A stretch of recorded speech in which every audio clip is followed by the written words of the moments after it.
Good afternoon. Thank you for joining us today. Carasoft Technology would like to welcome you to our ServiceNow webinar, Maximizing Enterprise Asset Management with ServiceNow.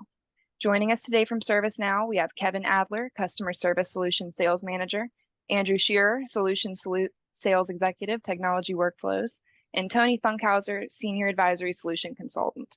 Before we get started, I would like to quickly go over a few housekeeping items. Please note that all lines have been muted to reduce any kind of background noise during the presentation.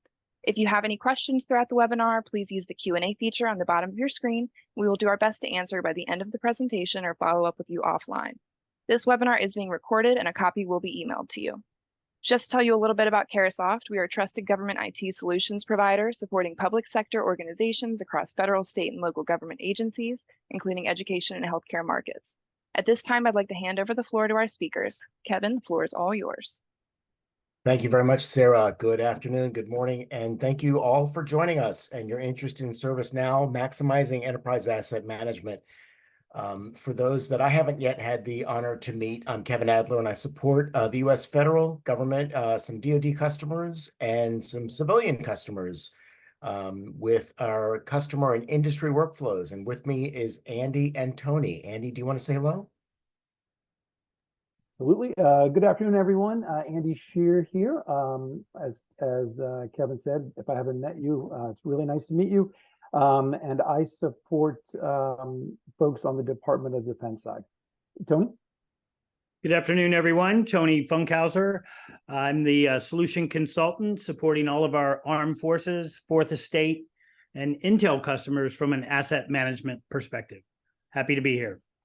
It's a pleasure to have everybody join us today as we walk through the story that we prepared for you.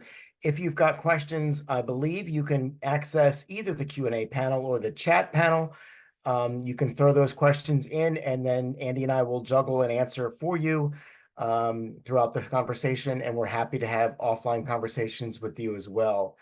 As we start with every public-facing webinar, we talk about our safe harbor notice. We might reference future-looking statements, and please do not make decisions based on this presentation. They should influence your decision, of course, but we reserve the right to make changes with our licensing and our data structures here at ServiceNow. So with that, Andy, I'm going to turn the first slide over to you. Thank you, everyone. Thanks, Kevin. So in this presentation, you're going to hear my voice, you'll hear Kevin's voice, you'll hear Tony's voice, and we're going to kind of interchange. We found that, hearing different voices throughout the conversation is a little bit more interesting, and it doesn't allow for any of us to just drone on. So with that, let's jump in. So thanks, Kevin, and thanks everyone for joining.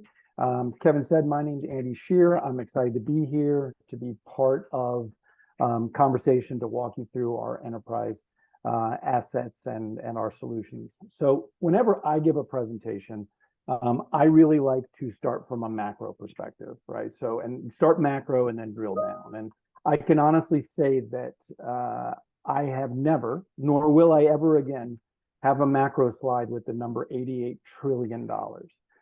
It is a gigantic number, obviously, and it's a number that came from McKesson, who I think folks know, the consulting group, that they published, that they said this is the amount of enterprise assets that exist for global companies around the world. And just to put that number into perspective, right? The global GDP last year was about 100 trillion.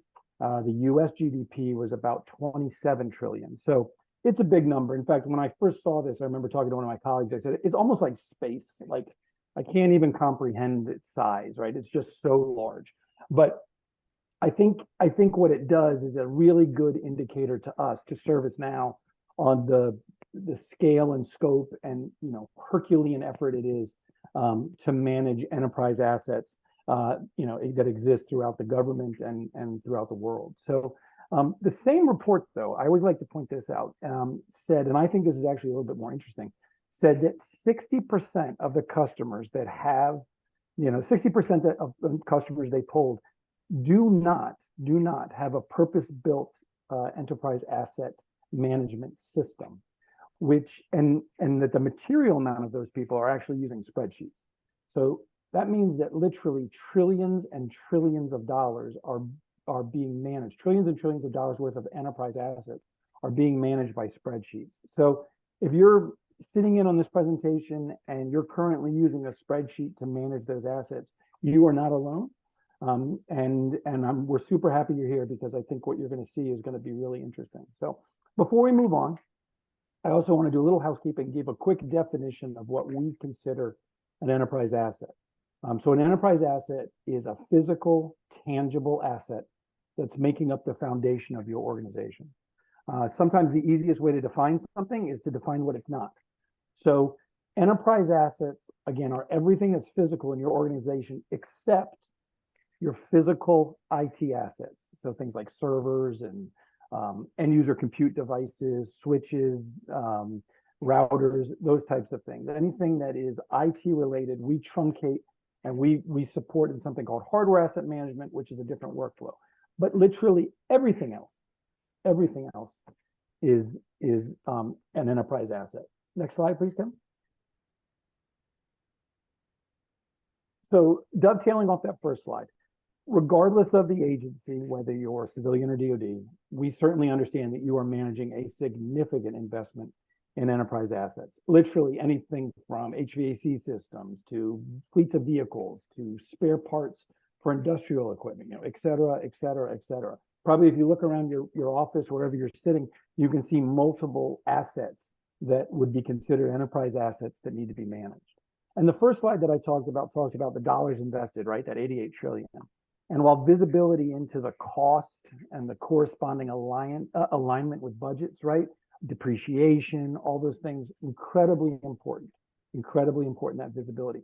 But there's another piece that this slide talks to, and that's that we have to actively manage, we have to have active asset lifecycle management with enterprise assets, right? Because at the end of the day, ultimately, we've got to make sure that those assets that are purchased are documented properly, are in the right location, and are working for the person for which the product was purchased, right? For which the enterprise asset was purchased, it's with them and it's working properly. And so when you think about enterprise asset management, think of two pieces. One, the dollars. Everyone thinks of the dollars, super important. But equally as important is that piece which is managing the life cycle of the actual enterprise asset. Next slide, Kim. And so when Andy and I work with customers and we bring Tony in to deliver a demo, so frequently, like Andy mentioned, we hear customers using spreadsheets or siloed systems or paper-based systems to manage these assets from an enterprise perspective. And so as many of you may be familiar with ServiceNow, oftentimes agencies already have an existing footprint of ServiceNow, which makes this conversation so much easier because this is another module that can be lit up, ignited, stood up in that instance, and filled with data from your organization to move you away from those paper-based systems into a modern system of action that we call ServiceNow. And when we look across our customer base and meet with customers, so frequently we find that humans are still doing a remarkable amount of heavy lifting to manage these assets, to track these assets, to maintain data in these assets, to order these assets. And so oftentimes, while agencies have an investment with digitization on the far left of the screen, an omni-channel portal or a website, so frequently, once you're inside the agency, it's a bowl of spaghetti. It's a hot mess. So that when you have to manage an asset and secure the asset, procure the asset, test it, install, deliver, maintain, fix the asset, service the asset, and then at the end of its life cycle, like Andy mentioned, retire the asset. That's where all of these separate systems create a horrible experience for not only the employees managing the assets, but for the customers that those staff members, those public sector servants who are managing the assets experience. And so what ServiceNow can do, and again, those who are familiar with ServiceNow have a familiarity with the ability to use an easy-to-use interface that can actually look and feel like anything else so that your users don't even know using ServiceNow. Your users could easily go to a portal to request a tractor or an asset of a need or a research lab or any other type of asset, and they can make that request to the asset managers. That manager then can use a system of action which manages all the workflow to move from that spaghetti mess that we saw on the prior slide to this task workflow that shows everyone, all stakeholders, harmonizing on the same sheet of music, if you will. So from real estate to legal to facilities to finance to the technicians to planning to the staff to the personnel, all of that workflow harmoniously works in a system of action that we call ServiceNow. And the big difference is that, as many of you might know, a lot of our modules have a service catalog, which could fire off automatic requests or fire off requests for specific types of inventory necessary to meet the mission. And you can even take proactive outreach with ServiceNow so that if there's a variety of assets out there, let's use that tractor example, and let's say there's a recall for those tractors or a subset of those tractors, because all of that asset management is within the CMDB, is within ServiceNow, it's going to be very easy to know right off the bat which tractors are impacted by that recall, and you can fire off an outbound notification to those users using that tractor as an example that, hey, it's got a recall, we're going to come service it, here's the plan. And then all of that workflow back and forth with scheduling to fix that tractor, that can be accomplished with ServiceNow. The result is the work is done in hours and days. Everybody's got a good experience, and everyone, most importantly, is on the same sheet of music, to finish that analogy. We can even back up the support that we can offer agencies, allowing asset managers to or organizations to manage the supply chain of delivering and receiving those assets, so that we've got the capability. If you're a research lab at NASA, for instance, and you need to secure research tools and other resources and assets to do your resource, we've got the ability to proactively have the sourcing team be a part of the success of the asset management team. So the sourcing team who needs to procure the beakers or the research labs or the tables or the natural gas or any assets that is critical, they can put an order in, they can have a existing supplier deliver that asset, and then that asset can be deployed and installed where it needs to be. So remember, ServiceNow can holistically support the enterprise, which is a great differentiator from us in the marketplace, but it's a real advantage for our customers today. And with that, Andy's going to talk about the full lifecycle management. Yeah, thanks, Kevin. So what Kevin was just talking about, those different pieces, each one of those workflows that he mentioned can be put into one of these buckets. So I'm going to take 3 minutes to walk you through this slide. So a couple of slides ago, I mentioned the importance of lifecycle management, right? I talked about how the visibility into what you owned was important, but it was really just this active lifecycle that really is what separates everything. And that's what Kevin was just talking about. Again, visibility into what you own is important, depreciation, money, incredibly important, but it's actually making sure that those devices and that everything is where it's supposed to be and is managed properly, which takes you, which will make your life a lot easier. So what this is showing is the different continuation, the continuum of lifecycle management. So from the far left, you've got your planning and acquisition, and to the far right, you have end of life, or as we like to call, because we like to rhyme, it's acquire to retire. Right? And then everything in between. So I think the best way for me to do this is to give a quick 2-minute example of a very common request and where that would flow in these different levels of lifecycle management and where it would kick off automated workflows. Right? So let's suppose that we're an asset manager and we're responsible for land mobile radios.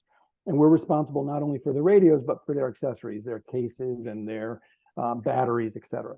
And then let's suppose we have an end user who has put a ticket in that she's having a problem with her battery, and her battery pack is no longer holding a charge.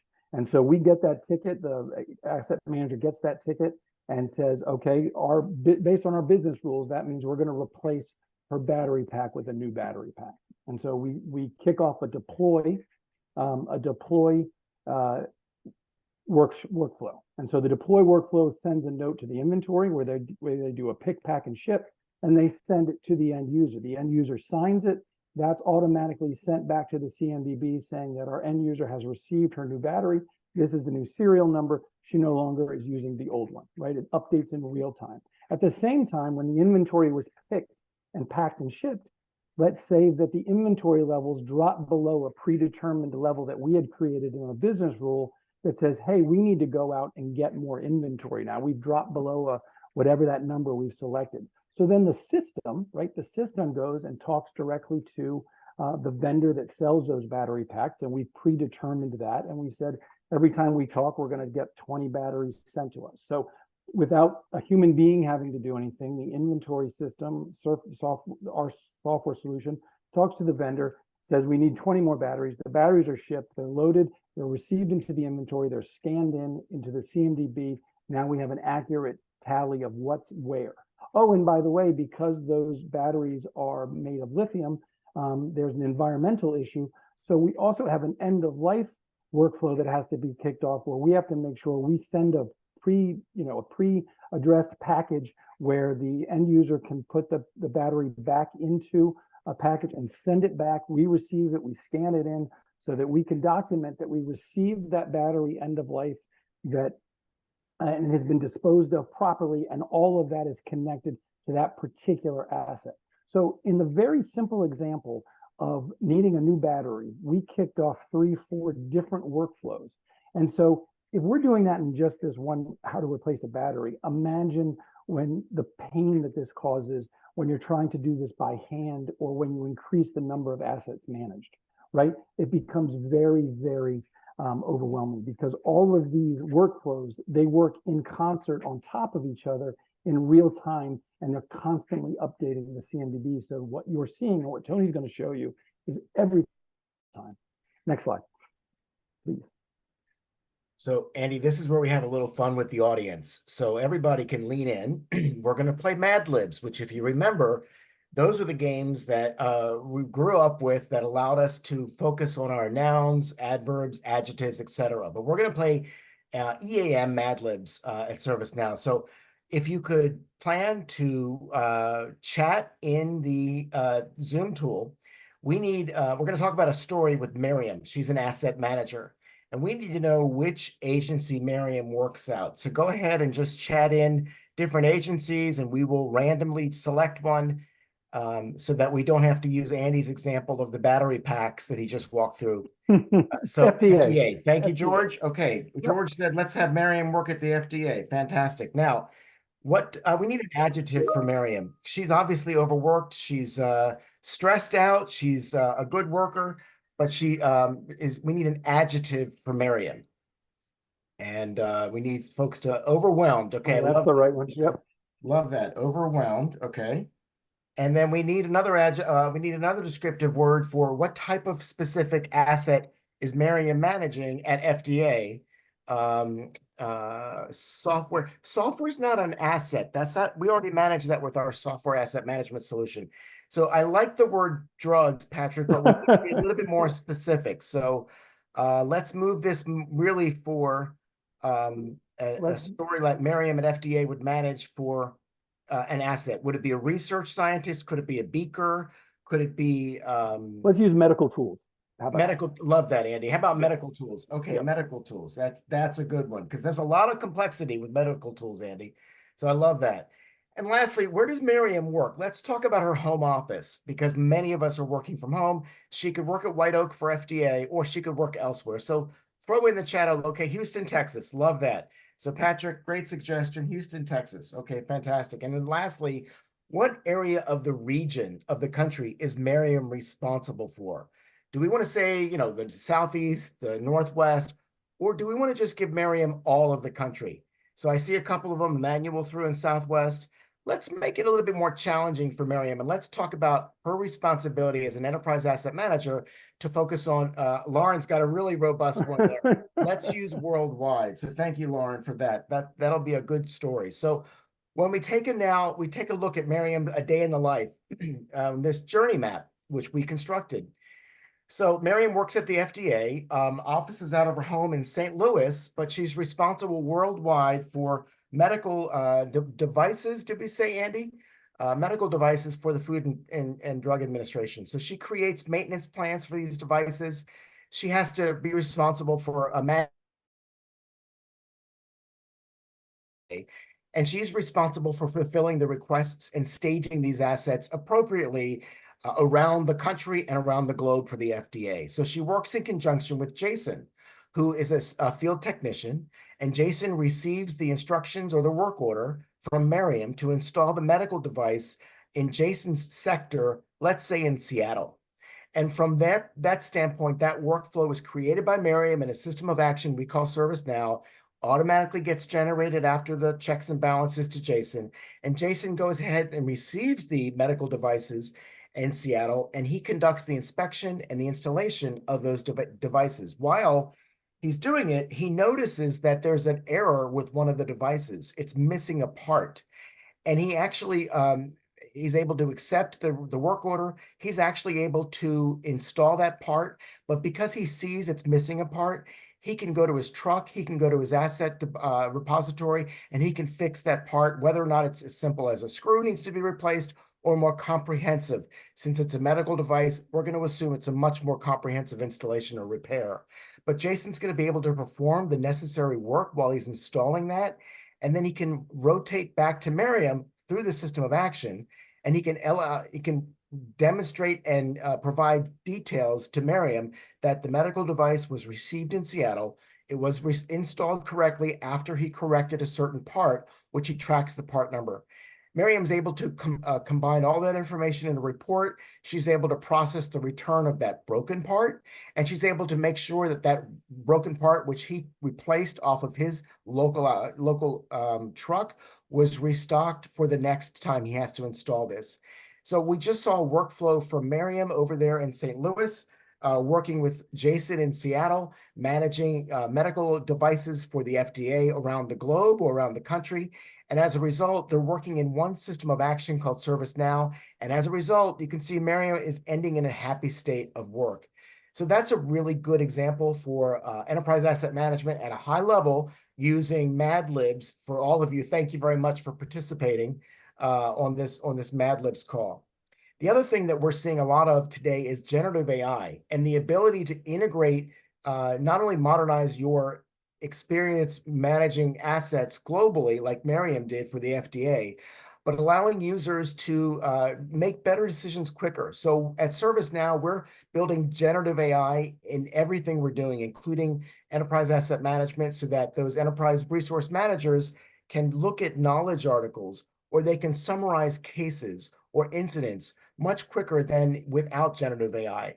If you've used these tools in your personal life and played around with how strong they are, think about how these tools, generative AI, which we call now, can improve your decision-making time as a human.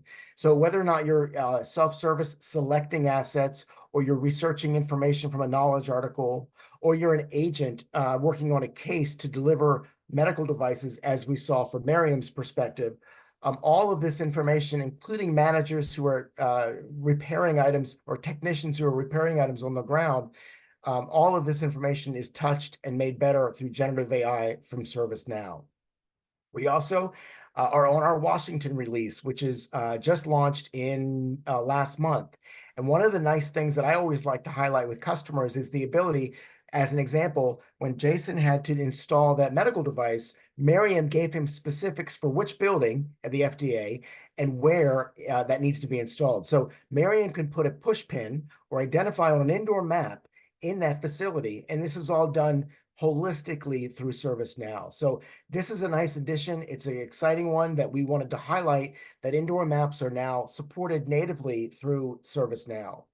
And finally, we've talked specifically about Miriam. We've talked specifically about Food and Drug Administration example, but ServiceNow really does enable organizations throughout the federal government to manage enterprise assets like never before, from delivering frictionless service to your users, allowing them to request products and services, allowing those products and services to be scheduled for installation, dispatched, allowing resource management. So all of the people that need to integrate holistically and work together, this system of action we call ServiceNow can manage all the resources necessary, like Jason for that example, or Miriam for that example, or other stakeholders. We can empower those technicians and stakeholders to execute their jobs. And of course, because it's a system of action called ServiceNow, all of these reports out of the box. Tony's going to show you a demo, which includes key performance indicators for reporting. So we've got the top line of the screen, which really goes down to the tactical level, but all from a strategic level. It's all built on ServiceNow with one data model, with one architecture. So with that, if there aren't any questions, I see a few in the chat. We're going to swing the microphone over to Tony, and he's going to walk us through a demo. Great. Let me share my screen. I'm going to go off video since I'm going to be sharing my screen. Let me know, guys, when you can see it. See my messy desktop there? We can see it. All right, great. Wow, that was a lot of information covered. I was over here chomping at the bit to show some of this. Acquire to retire, all of those life cycle movements in between would take much more than an hour, or a half an hour that we have left. I'm going to summarize any of that, but I'm going to start here within our workspace. So several years ago, if you're familiar with ServiceNow, we used to always have this navigator pane that was permanently pinned over here. The fact that we've gone to these dynamic workspaces, I can do 99% of my work dynamically within these widgets. We can hide that now. Yes, we can bring it back when we need to go into the back end. But if we start off with this kind of a home page here, command and control, you're going to see these important actions. These are really focused. These are those KPIs that Kevin was referring to. These are nightly jobs that run. They're really focused on the health of your asset repository. Looking at things that may, kind of interfere with that full lifecycle management functionality. If I'm missing the manufacturer name, I certainly can't really take advantage of normalization. I need to know that manufacturer, that product, that model ID, other attributes. Things like missing obsolescence or useful life. I can't really track refresh or, kind of the expiration of things that, potentially expire over time, so have a certain shelf life. We call out a lot of these, and when you're getting started, you may see some large numbers, but at least it's going to give you some focus, things that you want to tackle over time or kind of roadmap. We can hide those.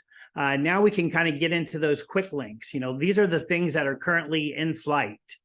I can certainly do inline filtering by location, by various stock rooms, by different classes of assets, models, or even that classification structure that we can also track. So if you're thinking about FDA, I'm sure there's some medical equity or some other classifications or libraries that we can ingest to help classify certain types of assets. Once we select those inline filters, we're going to re-render these different views here to highlight. As I mentioned, these are things that are in flight. I see that I have 4 requests that have been made by either field service technicians or stockroom managers. I've got some refresh, some recalls. The list goes on, and we continue to add to this release over release. Move orders is a fairly new where we can move a whole campus if we wanted to. If we were doing good asset management and I had those in my asset repository, initiating a move order would make that fairly straightforward. I'm going to go to the next module for the sake of time here. Total cost of ownership. This is another fairly new capability. We're not just looking at that asset by itself, the cost of that asset, or even its children components.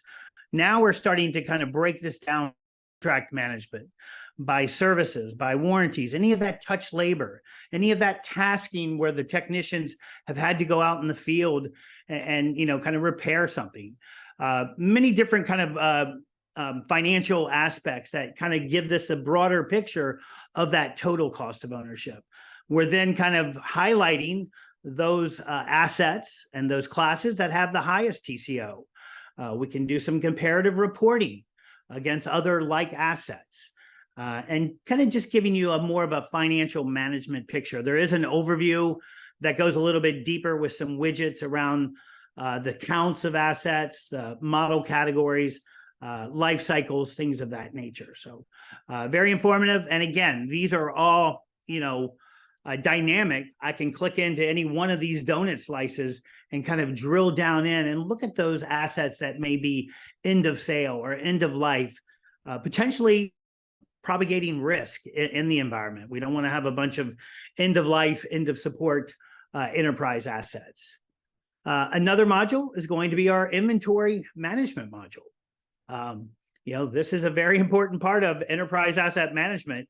I need to maintain stock counts, quantities of certain parts, of these mission critical enterprise assets. If something breaks, I want to be able to repair it pretty quickly because it may be, jeopardizing somebody doing some very important work on that front line. Again, some of those same important actions, these are a little more related to inventory management. We can hide those. We're looking now at some widgets that have similar information that we saw, but are a little more pertaining to inventory managers and the management of inventory. We can certainly dive into any of those stock rooms. I've got one open right here where I'm going to be able to visualize, some details. First of all, I can see that stock room on a map. I can even visualize or define those distribution channels or even servicing locations and where are they in relationship to this enterprise stock room. You're going to see some tasks here. These are open items that are currently leveraging the workflow. They're in the process of being fulfilled, whether it's a disposal order, a return merchandise authorization, a recall, what have you. When we start diving into the portfolio views here, now I'm looking at all of that stock that may be in stock and available, or in stock and defective, in stock pending disposal. We follow our foundation built into the platform for that state logic. This is built into that, I forgot the name for it, common service data model. It's really foundational to ServiceNow, and a lot of our capabilities kind of consume that logic. It's how we stay in sync with a number of our capabilities. Doesn't mean that we can't extend some of this logic out to some terminologies that you all might leverage. Andy mentioned those automated stock rules. Here's where we have the ability to define a threshold. And in fact, I think he was even using a tractor. This wasn't by design. Here's a chain for that tractor. If it goes below a certain threshold, let's say we define that threshold as 10, when someone checks out that 11th chain, I'm going to automatically, with workflow, initiate this stock rule to replenish my stock. Maybe we want to have 50 on hand at all time, and I'm going to bring another 40 of those in to keep 50 on hand in stock. Other views here, consumables. Yeah, we need to maintain the quantity of components and parts and pieces. We may not treat them as that, same purview as we do a very expensive tractor or enterprise asset, but we still need to maintain inventory and quantities. We have the ability to bundle or kit. That's really part of the power of enterprise asset management, is the modeling. Yes, I can use these predefined models. These are things that I purchase from manufacturers. If you think of a CNC lathe machine, for the manufacturing floor, it's going to have certain boards, certain lasers, certain administrative consoles. But I was working with one of my DoD customers, and they wanted me to model nuclear waste to manage the disposal. I mean, that was probably the most obscure use case I've ever had to model out.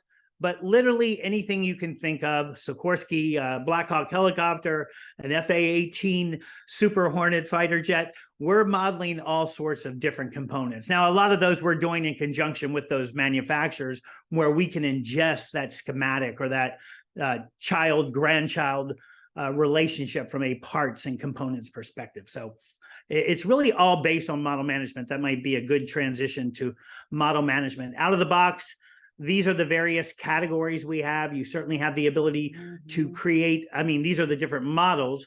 You have the ability to define a category. These are the out of the box, but it's very easy to extend that. If we're talking medical, like we were with FDA, this is some of that purview that we could kind of manage, whether they're beakers, consumables, full-blown clinical devices, what have you. We're going to have the ability to model out those devices for management. So really model management, kind of foot stomp moment here. Very, very important.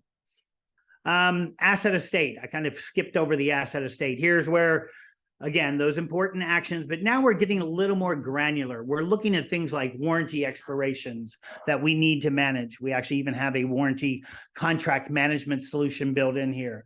We're looking at those refresh requests. These are things that have that shelf life or that useful life. If we mark that for a 2-year shelf life, at the end of that 2 years, any asset that's rolling up to that parent model or that class, we're going to check the box and say that they're eligible for refresh. Working with TACOM, I think we have some TACOM folks on the line here. One of those use cases where, chemical, biological warfare suits, that get issued out to the soldiers. We want to make sure those things do have a shelf life. Last thing we want to do is, kind of issue through the issuing center an ABC suit that, is defective. We want to make sure that things that are very mission critical, very important, that they are maintained, from a useful life. Other widgets here, I really don't need to go through this, but again, the dynamic nature of these widgets, being able to click in and get that categorization. This is my new Washington instance. And I, at the last moment, noticed that my risk heat map was not working. So I'm going to have to tweak that. But this is just a heat map that shows you the likelihood and, potential damage that could cause if something really goes bad within your inventory or your asset estate. So we'll highlight this maybe in our next tech talk. I'll get that working. Another module is procurement. Obviously, inventory management, stockroom managers are constantly procuring new assets, programs, deployments come up where I need to, kind of build and stage a bunch of assets. We notice then that we need to order some, fill in some gaps. So procurement management is part of all of this, where we can manage those purchase agreements, those purchase orders, those receiving slips, any of that property accountability. From a DPAS perspective, I'm working with the Armed Forces, integrating some of that property management and those hand receipts. We issue receiving slips, but this, again, the extensibility and the power of the platform is what really kind of gives us kind of that easy button in configuring this for some of these very difficult use cases that have caused people nightmares over the years, including me. I was a former sailor, so. We have shipment, advanced shipment notifications. We have shipping tracking now, where we can integrate with those shippers. We can punch in a tracking number and really find out where that pallet or those devices that we ordered are. Kind of scrolling down here, we can see those things that are pending delivery. I can see maybe, okay, what's the holdup? Are we waiting for an approval? Or is that VAR or that manufacturer, are they out of stock or something? Whatever the case might be, but really giving us that visibility for us to take action on. I mentioned contract and lease management. Here are the various types of contracts that we can support: leases, lease renewals. We have a whole 3 different workflows for renewing leases. We have a renewal workflow, and just various kind of portfolios to take you to the information that you need to have very quickly. Some views into your contract management database. We can visualize those things that are about to expire, and maybe we need to kind of leverage that renewal workflow that I mentioned. This is going to make that renewal process more efficient. We can be notified 30, 60, 90 days. I can notify those BPA holders or those product owners specifically. We're going to renew this maintenance agreement or whatever the case might be.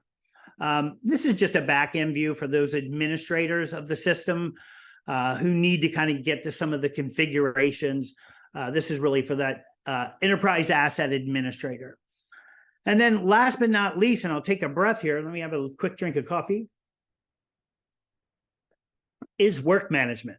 This is a very important piece of this kind of holistic solution. Yes, we're we're managing our assets, acquire to retire. We've got the health of our asset base down. We know that we've got stock rules that are keeping our stock levels up.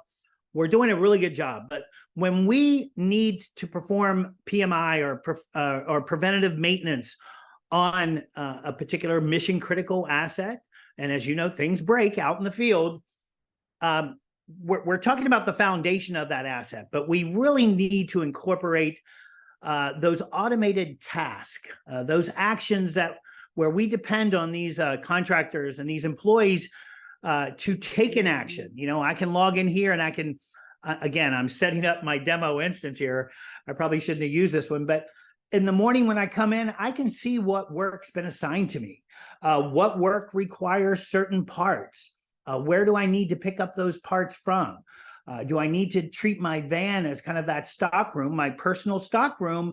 If that's my sole job, that's probably what I'm going to do. I'm going to define my personal stock room.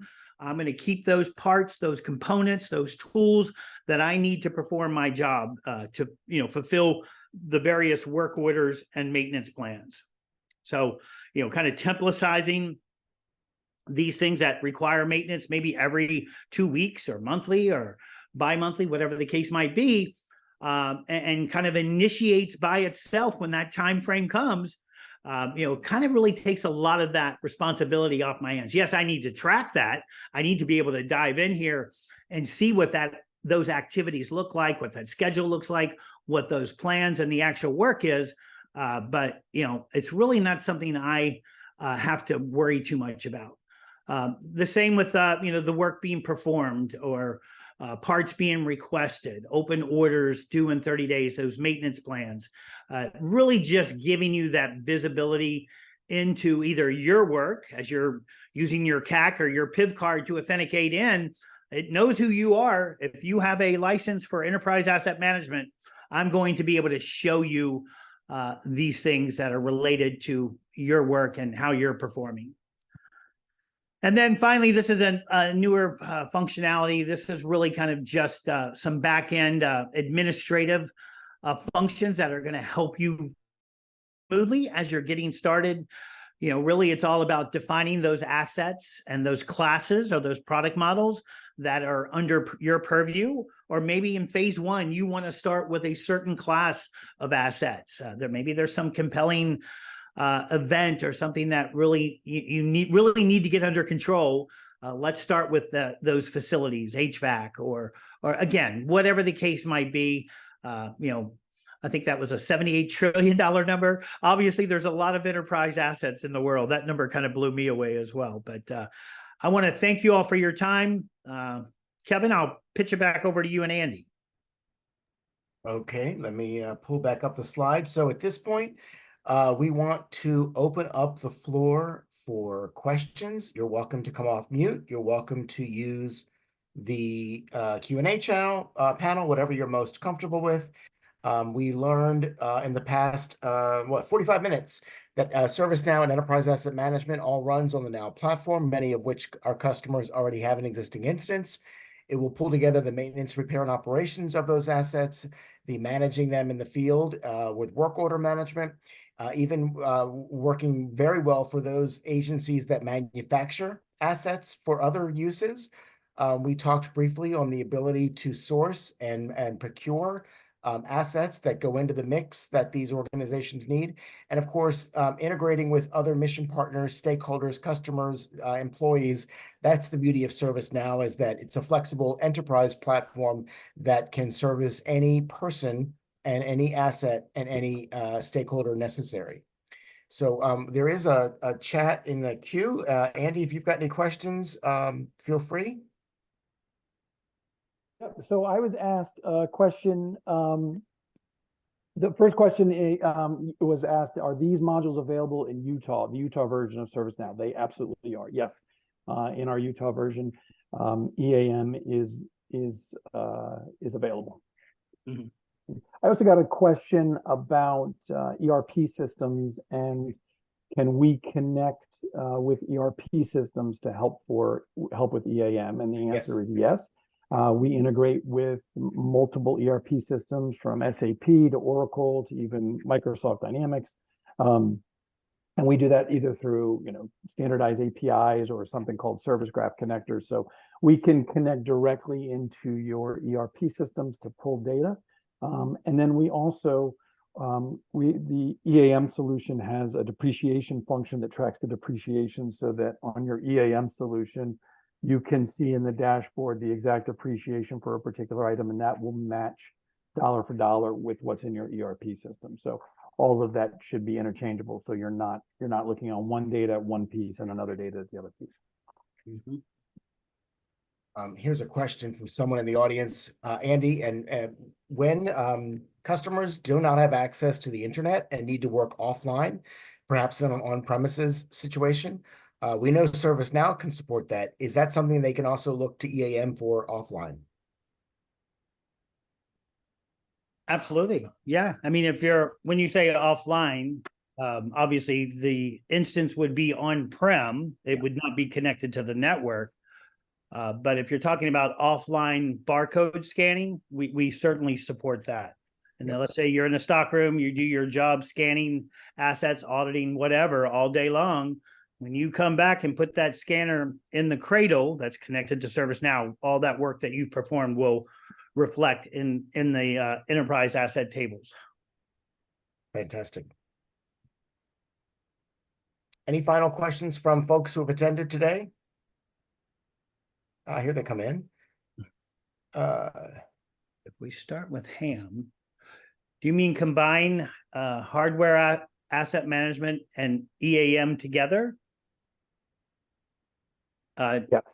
No, I have not heard that on the roadmap because there's two such varying products and have, similar life cycles. There's a lot of similarities. There's a lot of shared functionality between the two, but I have not heard that they're going to combine the two products. And Jim, if I can dovetail off your question. So it's a good question. In fact, EAM was born out of our Ham solution, right? It's similar architecture. And that's the nice thing about ServiceNow, that you have all this, you have similar architecture for everything. But the issue becomes about service catalogs, et cetera. So for Ham, we have very specific service catalogs that can go and identify, this Dell computer versus this Mac computer, et cetera. And so it's all really connected to those IT assets. So as Tony said, because they're such different types of asset, it makes more sense to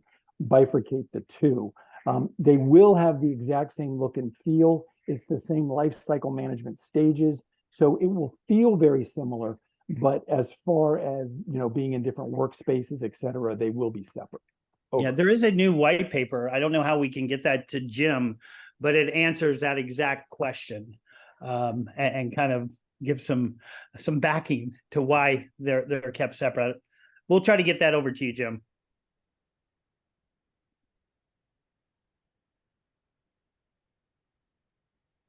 Well, if folks think of other additional questions, we are available. My email, I'll put in the chat here for everybody. And it's the same nomenclature for Kevin and for Tony. It's just our first name dot our last name at servicenow.com. And feel free to, anyone can reach out to us, ask a question.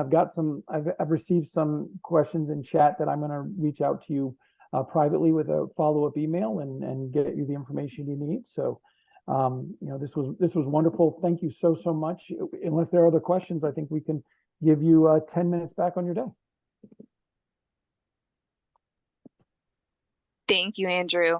I'd like to thank all of our participants as well as our speakers for being with us today. We hope the information you received during this webinar has been helpful. If you have any further questions or would like to request more information, please feel free to reach out. Thank you again and have a great day. Thanks, everyone. Bye-bye. Thanks, everyone. Bye.